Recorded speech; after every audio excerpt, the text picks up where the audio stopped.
তাহলে ওসমান হাদি একমাত্র ব্যক্তি ছিল যে দলের লেজুর বৃত্তি না করে, দলের লিয়াজু লবিংয়ের মধ্যে না গিয়ে, আসন ভাগাভাগির মিথ্যা দুর্গন্ধযুক্ত নিকৃষ্ট কালচারের মধ্যে না গিয়ে যেটা সত্য ওইটাই মানুষের মুখের উপর স্ট্রেট ফরওয়ার্ড বলে দিত।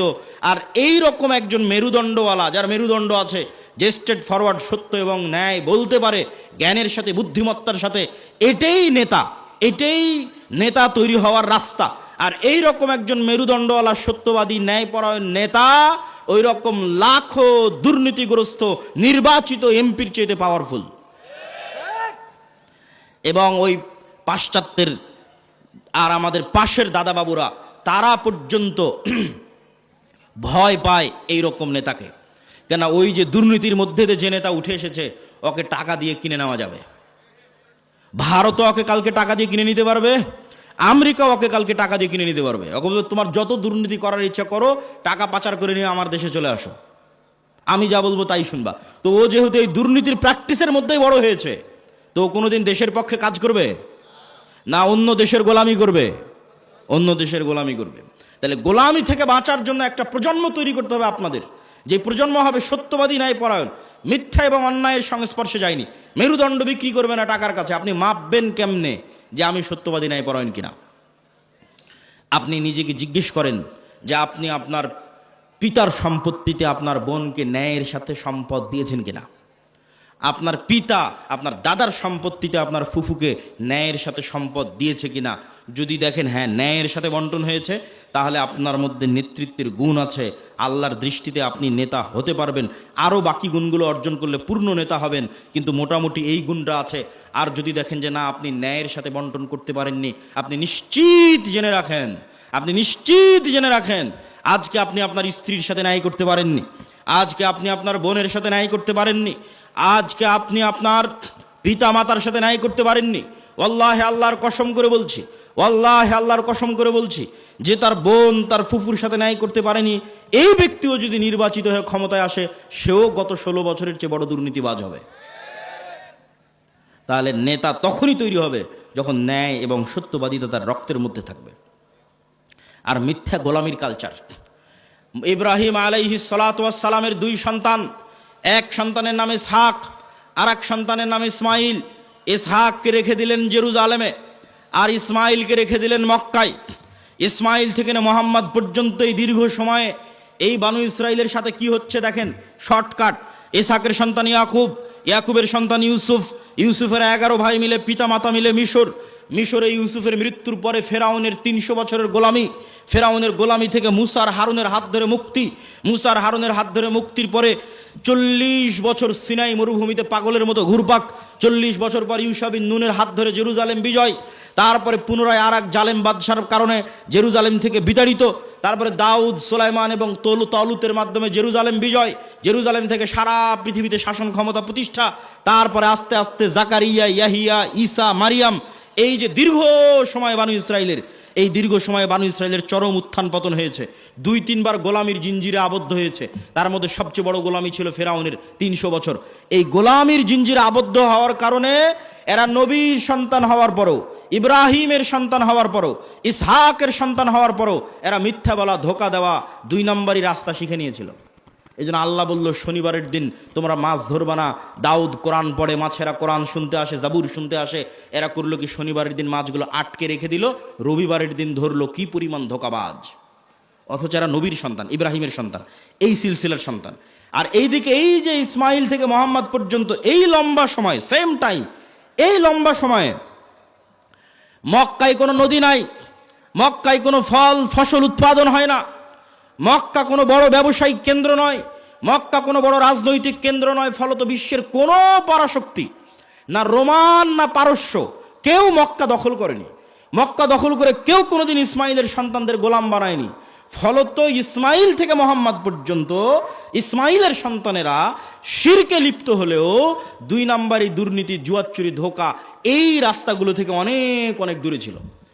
এর 2-1টা উদাহরণ আপনি দেখতে পাবেন। Abdul Muttalib, Abu Taleb, Abu Sufian. Abdul Muttalib Muhammad সাল্লাল্লাহু আলাইহি ওয়াসাল্লামের দাদা, ইনি মুশরিক, কিন্তু আব্দুল মুত্তালিবের হিস্ট্রিতে কেউ দেখাতে পারবে না যে ও মিথ্যুক, মানুষের সম্পদ মারে নাই, 2 নম্বরই করে ধোকাবাজি করে, এটা দেখাতে পারবে না। আবু তালেব মুহাম্মদ সাল্লাল্লাহু আলাইহি ওয়াসাল্লামের চাচা, মৃত্যু পর্যন্ত ইসলাম গ্রহণ করেনি আল্লাহর নবী এতবার বলার পরেও। কিন্তু আবু তালেব সত্যবাদী ছিল, ন্যায়পরায়ণ ছিল, মানুষকে ধোকা দিয়ে, মানুষের টাকা নিয়ে মেরে খাওয়া, জুয়ার চুরি, ধোকাবাজি এগুলো বুঝতো না। এই জন্য আল্লাহর নবী বলে গেছে, আল আইম্মাতু মিন কুরাইশ, মক্কা বিজয়ের পর প্রায় সব কুরাইশ ইসলাম গ্রহণ করে নিয়েছিল। সব মক্কা বিজয়ের আগ পর্যন্ত তারা কাফের থাকতে পারে, আল্লাহ নবীর সাথে যুদ্ধ মারামারি সব কিছু করেছে, কিন্তু মক্কা বিজয়ের পর প্রায় সব কুরাইশ ইসলাম গ্রহণ করে নিয়েছে। আল্লাহ নবী বলেন, আল আইম্মাতু মিন কুরাইশ, আমার উম্মতে যতদিন নেতা হবে, খলিফা হবে, কুরাইশ বংশ থেকে হবে, ইসমাইলের সন্তান থেকে হবে। আবু বকর কুরাইশ বংশের, ওমর কুরাইশ বংশের, ওসমান কুরাইশ বংশের, আলী কুরাইশ বংশের, সব ইব্রাহিমের সন্তান, ইসমাইলের সন্তান। সম্মানিত উপস্থিতি, কি বুঝালাম এটার থেকে? গোলামি মে বদল জাতি হে কওমো কা জমির, গোলামি করলে জাতির চরিত্র চেঞ্জ হয়ে যায়। আমরা যে 190 বছর ব্রিটিশের গোলামি করেছি এবং আমাদের স্বভাব চরিত্র চেঞ্জ হয়ে গেছে, তার একটা আলামত আমি নিজে ইউরোপ সফর করতে গিয়ে পেয়েছি, চাক্ষুষ একটা আলামত বলি। আমি মনে করতাম সারা পৃথিবী ইংরেজি ভাষা দিয়ে চলে। আমাকে যেহেতু কেউ কোনোদিন এই ভুলটা ভেঙে দেয়নি, আমি যেহেতু নিজে প্র্যাকটিক্যালি আমার এই ভুল ধরা পড়েছে, ফলত আমার রিয়েলাইজেশন অনেক গভীর। তো আমি মনে করতাম সারা পৃথিবী ইংরেজি দিয়ে চলে। ইংল্যান্ডেও থাকলাম প্রায় 1 বছর। এই ইংল্যান্ডে থাকা অবস্থায় যখন ফ্রান্স গেলাম, স্পেন গেলাম, ইতালি গেলাম, স্পেনের যখন কর্ডোভা, গ্রানাডায় যাওয়ার জন্য যে বিমানবন্দরে নামলাম, ওই বিমানবন্দরে নেমে এক্সিট লেখাটা আমি ইংরেজিতে খুঁজে পাচ্ছিলাম না। ইংরেজি ভাষার এত অনুপস্থিতি যে বাহিরে যে বের হবো, কোন রাস্তা দিয়ে বের হবো, কোথায় এক্সিট, কিছু খুঁজে পায় না, সব স্প্যানিশ ল্যাঙ্গুয়েজ। যারা এয়ারপোর্টে দায়িত্ব পালন করছে, ওদের সাথে গিয়ে যে ইংরেজিতে কথা বলবো, ওরাও ইংরেজি বোঝে না। আরে অন্তত এয়ারপোর্টে দায়িত্বশীল তো ইংরেজি বুঝবে। এত উন্নত রাষ্ট্র স্পেন, এত উন্নত রাষ্ট্র ফ্রান্স, এত উন্নত রাষ্ট্র ইতালি, ইংরেজি জানে না। আমার তো মাথায় ঘুরে গেল, কেন ইংরেজি জানে না? তখন আমি রিয়ালাইজ করলাম, আমার মদিনা ইসলামী বিশ্ববিদ্যালয়ের বন্ধু, বাড়ি আফ্রিকা, ও বলতো আর ভাষা ফরাসি। আমি তখন এটা না অত গভীর চিন্তা করিনি যে ওর ভাষা ফরাসি কেন। ফ্রান্সে যখন গেলাম, দেখি ফ্রান্সে সব আফ্রিকান মুসলমান। ফ্রান্সে ভারত পাকিস্তানের মুসলমান কম, আফ্রিকার মুসলমান বেশি। ইংল্যান্ডে আবার ভারত পাকিস্তানের মুসলমান বেশি, আফ্রিকার মুসলমান কম। তখন সব রহস্য ভেদ হয়ে গেল যে ওর ভাষা কেন ফরাসি আর আমার কাছে কেন ইংরেজির এত গুরুত্ব, জন্মগত কেমনে অটোমেটিক। সবাই আমাদের দেশের মানুষ জানে যে ইংরেজি অনেক গুরুত্বপূর্ণ ভাষা, অথচ ইউরোপের অধিকাংশ দেশ ইংরেজির কোনো ভ্যালুই নাই, দামই নাই। ওরা এতটা অহংকারী, ফ্রান্স, ইতালি, স্পেন, জার্মান এতটা অহংকারী, ওরা ইংরেজি শিখবেই না। তাহলে আমি কেমনে জন্মগত মেনে বুঝে নিলাম যে ইংরেজি গুরুত্বপূর্ণ? এটাই 200 বছর যে আমরা ব্রিটিশের গোলামি করেছি, গোলামি মে বদল জাতি হে কওমো কা জমির, আমরা নিজের অজান্তেই ওর গোলামির প্রভাব বহন করতেছি। আমি আব্দুল্লাহ নিজের অজান্তেই, আমার পূর্বপুরুষ 190 বছর ব্রিটিশের গোলাম ছিল, তার প্রভাব আমি আমার অজান্তে বহন করতেছি। আর আমার ওই বন্ধু যে আফ্রিকায় বাড়ি, ও ওর অজান্তে ইউরোপীয় উপনিবেশের গোলামির চিহ্ন বহন করতেছে। ঠিক এই যে আপনি দেখতেছেন মুসলমানেরা মারামারি, কাটাকাটি, এই যে গণতন্ত্রের কালচার টিকিয়ে রাখা আছে, যেন এখানে আর সুদের কালচার টিকিয়ে রাখা আছে, যেন একটা মুসলমান নেতা সত্যবাদী ন্যায়পরায়ণ বের হয়ে আসতে না পারে, সব যেন মিথ্যুক আর দুর্নীতিবাজ বের হয়। এই জন্যই গণতন্ত্র দিয়ে রাখা আছে, এই জন্যই সুদী ব্যবস্থা দিয়ে রাখা আছে। কেননা এই কালচারের মধ্যে থাকলেও মিথ্যুক দুর্নীতিবাজ হবে। আর 190 বছর ব্রিটিশের গোলামিতে ওটাই শিখেছে। কেননা গোলাম তো একটা রুটির জন্য মারামারি করে, গোলাম একটা রুটির জন্য আরেকজনকে হত্যা করে দিতে পারে। তাহলে এই যে গোলামির কালচার, এই গোলামির কালচার যতক্ষণ আপনি না ভাঙবেন, যেটা আমরা বহন করছি আমাদের অজান্তে ব্রিটিশদের গোলামির কারণে, যেমনটা বানু ইসরাইলরা ফেরাউনের গোলামি থেকে শিখেছিল, এই কালচার আমাদের ভাঙতে হবে। এই কালচার যতক্ষণ না ভাঙতে পারবেন, নেতা হতে পারবেন না। সত্যবাদী ন্যায়পরায়ণ হন, ইসমান হাদির মতো অটোমেটিক নেতা হয়ে যাবেন।